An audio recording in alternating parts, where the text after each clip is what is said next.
আসসালামু আলাইকুম, সবাইকে স্বাগতম এক্সেলের নতুন আরেকটি ভিডিওতে।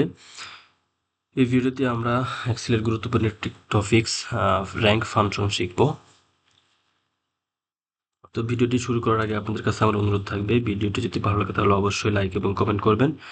আর আপনি যদি আমার চ্যানেলে প্রথম ভিডিও দেখে থাকেন তাহলে অবশ্যই সাবস্ক্রাইব করে পাশে থাকা বেল আইকনটি অন করে রাখবেন, যাতে পরবর্তী ভিডিওগুলো খুব সহজে পেয়ে যান। তো আমরা প্রথমে দেখব র্যাঙ্ক অ্যাসেন্ডিং এবং পরে দেখব র্যাঙ্ক ডিসেন্ডিং। অ্যাসেন্ডিং হচ্ছে স্মল টু লার্জ, অর্থাৎ ছোট থেকে বড়, এবং ডিসেন্ডিং হচ্ছে লার্জ টু স্মল, বড় থেকে ছোট। তাহলে প্রথমে আমরা এখানে ইকুয়াল চিহ্ন দেব।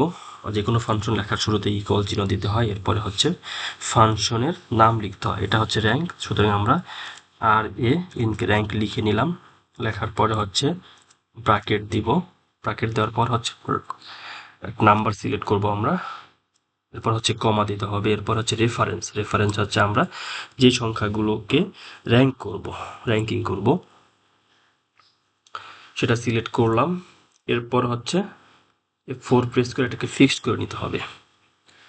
তারপর কমা দিতে হবে। এরপর অ্যাসেন্ডিং। অ্যাসেন্ডিং হলে আমরা কি লিখব? অন লিখব। অন লিখে ব্র্যাকেট দিয়ে ক্লোজ করে এন্টার প্রেস করব। এখন এটা নিচের দিকে টেনে দিলাম। এখন খেয়াল করুন, যেহেতু এখানে বলেছি স্মল টু লার্জ, অর্থাৎ সবচেয়ে ছোট যে সংখ্যা সেটিকে র্যাঙ্ক 1 বলবে, তারপরে যে সংখ্যা সেটি হচ্ছে র্যাঙ্ক 2, এভাবে পর্যায়ক্রমে সর্বশেষ যে সংখ্যা, যেহেতু আমার এখানে সর্বশেষ র্যাঙ্ক হচ্ছে 5, সর্বোচ্চ সংখ্যাকে সর্বশেষ র্যাঙ্ক হিসেবে কাউন্ট করবে। আচ্ছা, এরপরে আমরা যাব ডিসেন্ডিংয়ে। এরপর এখানে ইকুয়াল চিহ্ন দিব, আবার র্যাঙ্ক লিখব। যেখানে খেয়াল করুন র্যাঙ্ক এসেছে, আমরা সিলেক্ট করলাম, নাম্বার সিলেক্ট করলাম। এরপর রেফারেন্স, অর্থাৎ যে সংখ্যাগুলো থেকে আমরা র্যাঙ্কিং করব সেইগুলো সিলেক্ট করলাম। এরপর এটা F4 প্রেস করে ফিক্সড করে নিতে হবে, কমা দিতে হবে। এরপর ডিসেন্ডিং, এটা সিলেক্ট করে ব্র্যাকেট দিয়ে এন্টার প্রেস করলাম। এখন আমরা এটা নিচের দিকে টেনে দিলাম।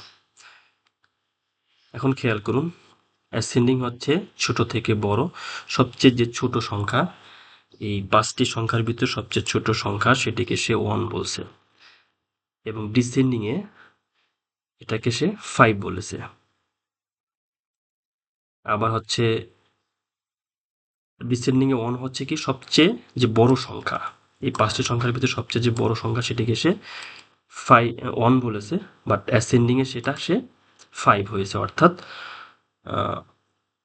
সংখ্যাগুলোকে সে এই যে সংখ্যার মান সেই অনুযায়ী অ্যাসেন্ডিং বা ডিসেন্ডিং অনুযায়ী সে র্যাঙ্ক করে দিয়েছে।